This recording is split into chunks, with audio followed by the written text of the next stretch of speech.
আসসালামু আলাইকুম। দীর্ঘ ৮ মাস আগে মিনিকে আমি এক জায়গা থেকে নিয়ে আসছিলাম পালার জন্য। তো আমি আগে পরে অনেক বিড়াল আনছি, বাট ওই বিড়ালগুলো আমার বাসায় থাকে নাই। তো যার কারণে মিনিকে আমি ঢাকা থেকে নিয়ে আসছি। মিনি মাশাআল্লাহ এত ভালো একটা বিড়াল ছিল। ও কোনো খাবার-দাবারে মুখ দিত না, অনেক ভদ্র একটা মেয়ে ছিল।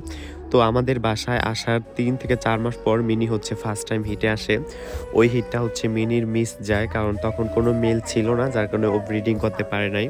আর দ্বিতীয়বার যখন হিটে আসে তখন মিনির ২ টা বাচ্চা হয়, ৩ টা বাচ্চা হয়েছিল। ওইখান থেকে একটা বাচ্চা মারা গেছে, ২ টা বাচ্চা এখনো আছে আমাদের কাছে। ওই বাচ্চাগুলো হওয়ার ২ মাস পরে মিনি আবার পুনরায় হিটে আসে, ম্যাটিং করে। তারপর মিনির ৫ টা বাচ্চা হয়। আর দেখেন মায়ের ভালোবাসা কত সুন্দর। মিনি ওর আগের ওই বাচ্চাগুলোকে অনেক যত্ন করে বড় করছে, আর এইগুলাকে অনেক যত্ন করে বড় করতেছে। দেখেন ও কিন্তু বসতে পারতেছে না, দাঁড়ায় দাঁড়ায় বাচ্চাদেরকে দুধ খাওয়াইতেছে। মারা এমনই হয়।